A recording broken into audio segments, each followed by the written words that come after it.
नमस्कार।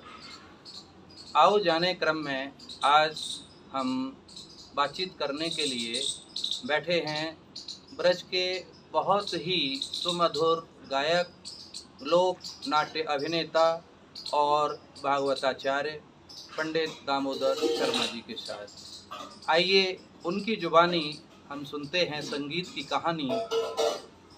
उन्हीं के माध्यम से हम जानते हैं कि संगीत के अंदर ऐसी कौन सी ताकत है जिससे कि सब खिंचे चले आते हैं। उनकी वाणी में वो माधुर्य कहाँ से आया, कैसे आया और कैसे उन्होंने अपनी सतत साधना के मुकाम पाए हैं, उन्हीं के द्वारा आज हम जानते हैं। तो सबसे पहले तो आचार्य जी, हम आपका अभिनंदन करते हैं, स्वागत करते हैं अपने सभी दर्शकों की ओर से और जितने भी संगीत प्रेमी हैं सबकी ओर से आपका अभिनंदन है, स्वागत है। राधे राधे। आचार्य जी, आपने तो बहुत कुछ मुकाम पाया है। आप आकाशवाणी के A1 ग्रेड कलाकार भी हैं, दूरदर्शन से भी आप ताल्लुक़ रखते हैं। आपने वहाँ पर भगत में मंचन किया, गाया भी है। तो सबसे पहले हमारे मन में एक जिज्ञासा उठ रही है कि आपके बारे में जानने की, कि आप अपने बारे में बताइए, परिवार के बारे में। कहाँ आपका जन्म हुआ, परिवार में कौन कौन लोग हैं आपके? देखिए, मेरा जो जन्म हुआ है वो जिला मथुरा में ही है। कस्बा पड़ता है राया। राया से 3 किलोमीटर की दूरी पे हाथरस अलीगढ़ मार्ग आप जाएंगे तो गांव पड़ता है पेरसुआ जी। वहाँ मेरी जन्मभूमि है। मेरा जब जन्म हुआ उस समय माताजी, पिताजी, हम 4 भाई जी, 2 बहनें, इतना बड़ा परिवार था। 4 साल की उम्र जब हुई तो पिताजी का देहावसान हुआ जी। भूमि अधिक नहीं थी, जमीन खेती की अधिक नहीं थी। 14 साल हमारे खेतों में पानी भरा रहा था, गरिया हो गया, गरकी जिसको कहते हैं हमारी भाषा में, गरकी हो गई थी। बाढ़ का पानी इकट्ठा हो जाता। बाढ़ का पानी इकट्ठा हो जाए। 14 साल कुछ हुआ नहीं जी। तो बड़ी मुश्किल से जीवन यापन किया उस समय। जीवन संघर्ष में आपका प्रारंभ हुआ। हाँ, प्रारंभ में संघर्ष बहुत करना पड़ा। यहाँ तक कि उस समय 10 पैसे की फीस जाती थी स्कूल की जी, तो वो नहीं हो पाती। इतना बड़ा संघर्ष किया है जी। लेकिन प्रभु कृपा है और मैं मानता हूँ कि प्रभु की कृपा है, क्योंकि 8 साल की उम्र जब मेरी हुई तो मेरी माताजी मेरी प्रथम गुरु रही हैं। उन्होंने पिताजी की एक रखी हुई रामायण की गुटका जी मुझे दी थी। तो बड़ी जो रामायण थी बम्बई छापे वाली, वो तो हमारे फूफा जी संत थे जी, उसको तो वो ले गए थे। जी। छोटी वाली गुटका मुझे माताजी ने दी थी और ये कहा था कि आपके पिताजी बहुत अच्छी सुरीली रामायण पढ़ते थे, रामायण सीढ़ी थे, आप भी रामायण पढ़ा करो, रामायण का अध्ययन किया करो। ये कहकर के मुझे उन्होंने जी। तो 8 साल की उम्र से मैंने श्री रामचरितमानस का गायन किया, प्रारंभ किया। तो वहाँ से मेरे गायन की यात्रा प्रारंभ। तो इस तरह से आपका संगीत का जुड़ाव हुआ। और आप भगत के मंच से कैसे जुड़े? क्योंकि भगत तो यहाँ की बड़ी प्राचीन लोकनाट्य विधा है, उससे आपका जुड़ाव कैसे हुआ? देखिए, भगत जो विधा है वो हमारे देहात में भी है जी। ऐसा नहीं है कि मथुरा वृंदावन में भी, हमारे राया में भी अखाड़ा है भगत का जी। हमारा। जिस अखाड़े के हम शागिर्द हैं, जिस अखाड़े के हम शिष्य हैं जी, वो अटल अखाड़ा राया जी।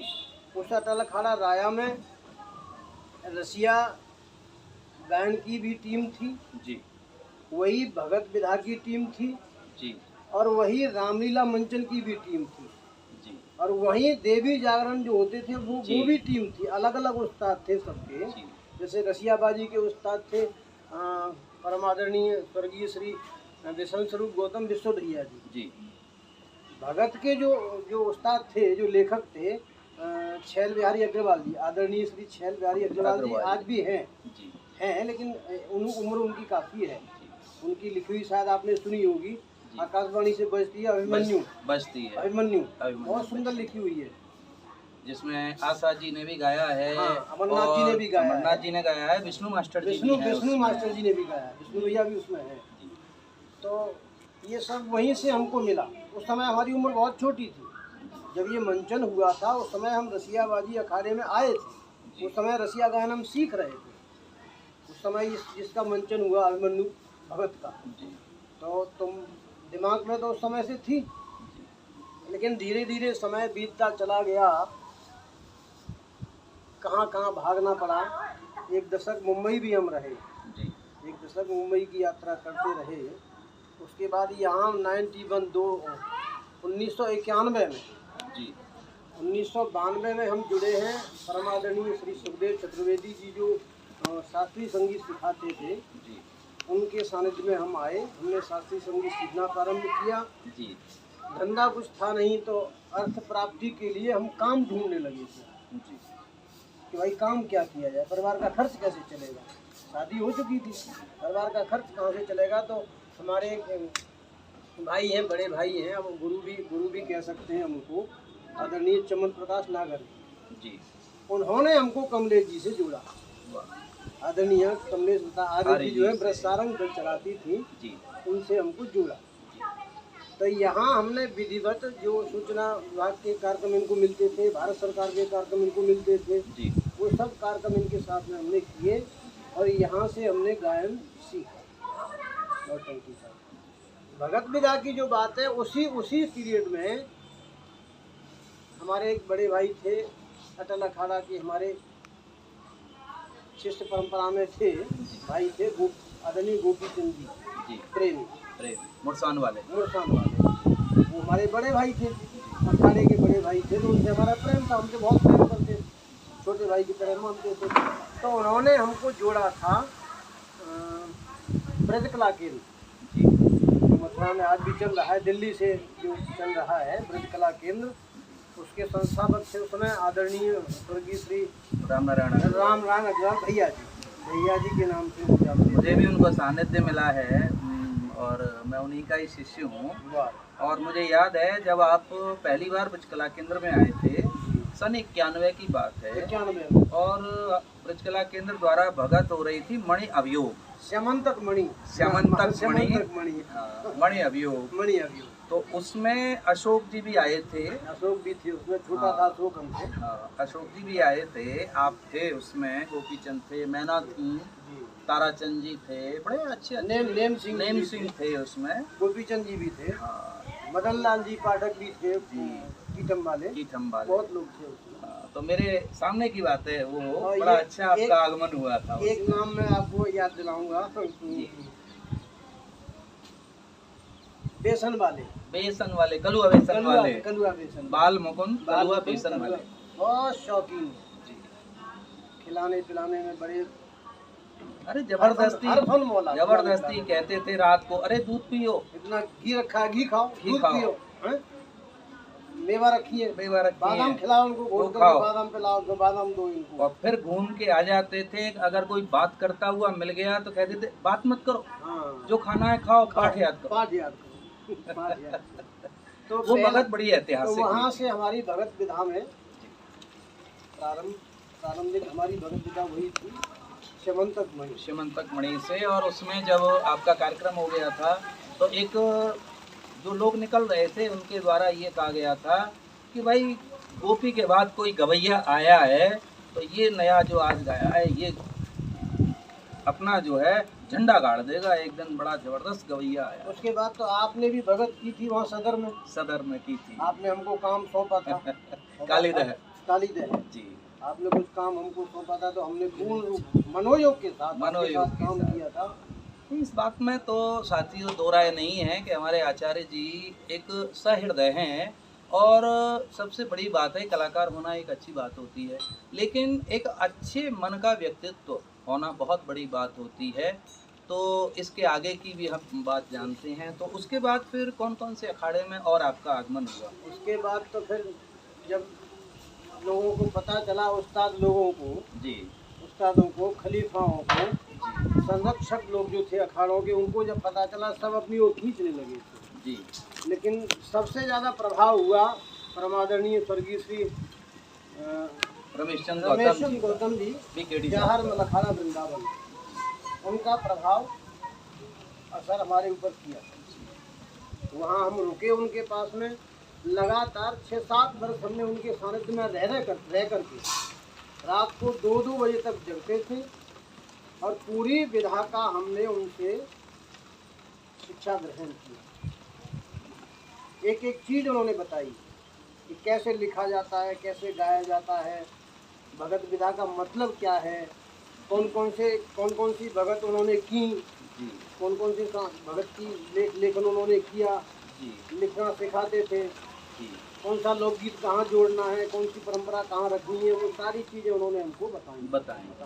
आकाशवाणी से भी एक प्रसारण आपका बड़ा यादगार का है, नौटंकी शिक्षा। हाँ, लोकनाट्य शिक्षा। लोकनाट्य शिक्षा। लोकनाट्य शिक्षा। हाँ, तो उसमें ये जो भगत में जो छंद गाए जाते हैं उनका एक एक विवरण बड़ा अच्छी तरह आपने समझाया। बहुत ही मेहनत उसमें करनी पड़ी थी, बड़ा परिश्रम हुआ था। उसमें भगत विधा में गाए जाने वाले 46 छंद जी, 46 छंदों को मैं राग और ताल के प्रारंभ से लेकर के एंड तक जी 46 छंद भगत विधा में गाए जाते हैं जी। वो 46 छंद पहले से 46वें तक कौन कौन से राग हैं जी और कौन कौन सी ताल में गाए जाते हैं जी, वो सारा विवरण उसमें जी था। विवरण तो उसमें तीन लोगों का परिश्रम था जी। हमारा भी परिश्रम था, हमारे गुरुजी जो थे बीकेडी जी, उनका भी परिश्रम था, और हमारे एक बड़े भाई हैं, हमारे गुरु भी हैं, हमारे गांव के ही हैं जी, हारमोनियम वादक ओंकारनाथ वर्मा, उनका भी सहयोग था। ये 3 लोगों के सहयोग से ये लोकनाट्य शिक्षा हमने रिकॉर्ड कराई जी, और उसका लाभ भी मिला है लोगों को, नई पीढ़ी को जो राग जानकारी मिली है, वो एक ऐतिहासिक आपका कार्य रहा है। अच्छा, यहीं पर एक प्रश्न ये पैदा होता है कि भगत, नौटंकी और संगीत, ये 3 चीज़ों का लोगों को एक परिदृश्य मालूम है कि भगत हो रही है, और अक्सर तो ये कहते हैं नौटंकी देखने चल रहे हैं, कहीं ये नहीं कहते हैं ज़्यादातर के साथ भगत देखने चल रहे हैं, क्योंकि भगत की जानकारी भगत को जानते हैं, आम जनता नौटंकी कह देती है। गोपाल प्रसाद हमारे थे डीग वाले, मुदगल साहब, मुदगल जी, उन्होंने तो जन्मभूमि पर भी अनाउंस कर दिया, अरे भैया बस 2 मिनट बाद अब नौटंकी शुरू है वारी है। तो इसमें कैसे जाना जाए कि, और इसमें अंतर क्या क्या है भगत, स्वांग और नौटंकी? देखिए, संक्षिप्त में एक हमारे दर्शकों को ये जानकारी है। हमारी जो भगत विधा है, जो हमने गुरुजी से सीखा, गुरुजी बताया करते थे कि दामोदर भगत विधा हमारी 7वीं सदी से प्रारंभ हुई है। 7वीं सदी में प्रारंभ हुई है, जो कि हमारे हिंदी साहित्य के जो छंद हैं जी, उन छंदों को मंदिरों में गाया जाता था, मंदिरों में गाया जाता था, वादन के वाद्य के साथ में गायन होता था उनका, आरती के बाद में परंपरा थी, तो उन छंदों को गाया जाता था। वो धीरे धीरे दे करके वो विस्तार होता चला गया है, लोकनाट्य स्वरूप ने विशाल रूप ले लिया उसका।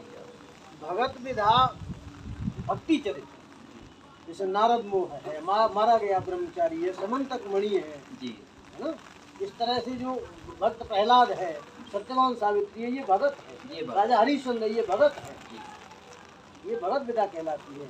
अगर स्वांग विधा की बात करें तो अमर सिंह राठौर है, वो स्वांग है, इंदल हरण है, वो स्वांग है, और कौन सा है वो बघेल जो थे राजस्थान का, एक स्वांग है,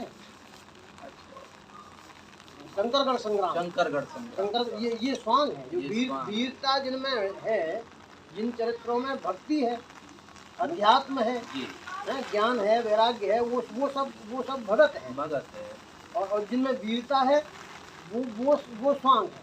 वो कहना चाहिए सामाजिक किसी विषय पर जो लिखे गए जी, वो संगीत की श्रेणी में नहीं, वीरताओं की गाथा जो है, गाथाएं जो आई, वो संगीत, और लैला मजनू, शीरी फरहाद जी, कही वाली, जहाँ प्रेम की पराकाष्ठा, जी लैला मजनू का जो प्रेम था जी। वो पाक मोहब्बत पाक थी, मोहब्बत। शाहपोश, ये पाक मोहब्बत थी। जी वो उसको कहते हैं नौटंकी। आशिकी और माशूकी दोनों का मिलान, दोनों का जोड़, वो है नौटंकी। नौटंकी है, जिसमें लोग जो है 9 रसों का आनंद ले सकें, आनंद ले सकते हैं। वो नौटंकार पैदा करने जी, वाली जी, नौटंकी जी, है। जी। अब यदुवंशी जी बहुत, देखिए अंदर से रोंगटे खड़े हो रहे हैं जब जब भगत विदा की या सांग विदा की या नौटंकी की गायन की बात जब होती है, जी तो लोग इसका हास प्रयास में ले लेते हैं, लोग समझ नहीं पाते। लेकिन गाना कितना कठिन है। इसका प्रारंभ ही ध्रुपद से होता है, 12 मात्रा से प्रारंभ होता है। ये जब सामूहिक वंदना करते हैं कलाकार सब खड़े होकर के, जी विनती कारत तोरे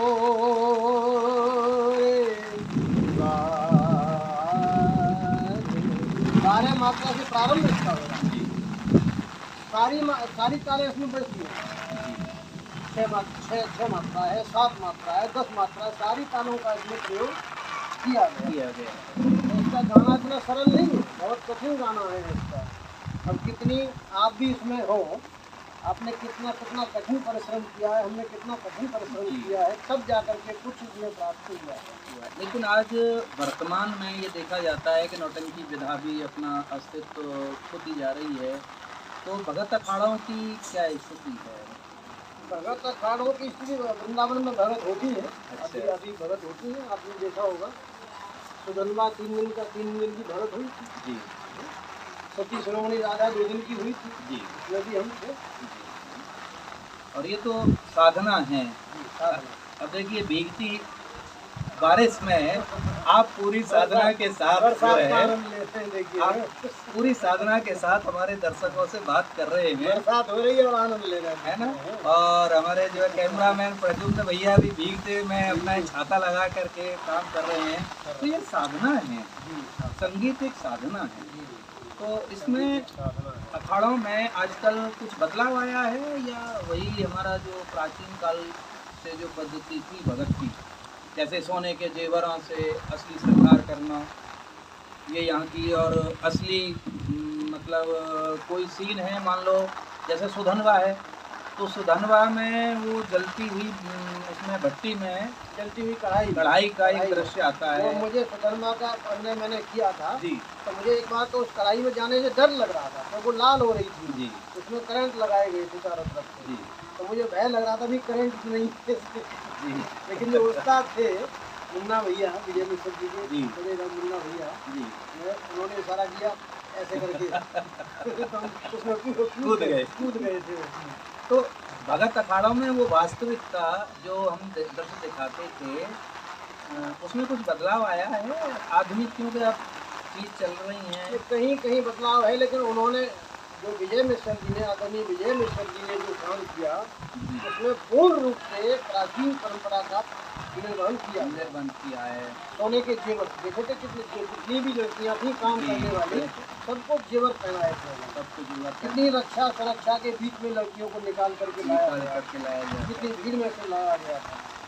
अखाड़ों की परंपरा पर ही मुझे याद आ रहा है, अभी हमने पिछले साल किया था भक्त घरदौड़, उसमें दृश्य आता है भात पहनाने का। तो हम अपने घर से जो कानों की बालियाँ भात में चाहिए, कानों के कुंडल, नाक की बालियाँ और सारे आभूषण घर से ले गए, और बाकायदा वहाँ जितने भी लोग बैठे थे दर्शक, उनको सबको गिलास जैसे भात में मिलता है और 1 रुपया दिया गया, दर्शकों को दिया गया। जो हमारे आमंत्रित मतलब वीआईपी थे, उनको मंच पर बुला करके हमने जो है शॉल पहनाई और उनको भी 10-10 रुपया भात का दक्षिणा दी। तो ये वास्तविकता अभी भी मौजूद है ना। और यही अंतर है भगत का एक गौरवशाली इतिहास। लोग देखने आते भी हैं, अच्छे जो वृंदावन के जो अच्छे संगीतज्ञ हैं जी, जो संगीत आचार्य हैं, जो गायक हैं, वो सब इकट्ठे होते हैं, एकत्रित होते हैं जी। रीजन के, आगरा से भी लोग आते हैं, कासल से भी लोग आते हैं, हाथुर से भी लोग आते हैं, भरतपुर से भी लोग आते हैं, मथुरा वृंदावन के लोग इकट्ठे होते हैं, सब जाते हैं, देखते हैं, सुनते हैं कि कवि ने क्या लिखा है, उस्ताद ने लिखा क्या है, गाने वाला क्या गा रहा है, उसकी गायकी में कितना दम है, कितना स्वर है, कितना आलाप है, कितना तान है, वो सब देखते हैं, फर्क करते हैं जी। तो आज भी सब चल रहा है। अरे आगरा की भगत के बारे में क्या विचार है आपका? मथुरा तो आपने की है, आगरा की भगत आगरा में कैसी चल रही है आजकल? बरसात का इतना आनंद आ रहा है, देखते हैं। ऐसा इंटरव्यू शायद जीवन में आपका पहली बार हो रहा है। ये एक मिसाल बनेगा कि नहीं बनेगा कि बरसात में हमने भीगती ये तुलसी जी की छत पर बैठ करके बरसात में भीगते हुए इंटरव्यू दिया था। यही है साथियों, देखिए कला प्रेमियों का कला पहचान कि हमारे आचार्य जी आज भीगते हुए इस बारिश में भी आपसे रूबरू हो रहे हैं और न पानी की चिंता है न भूख की चिंता है, लेकिन सतत साधना में आज भी लगे रहते हैं।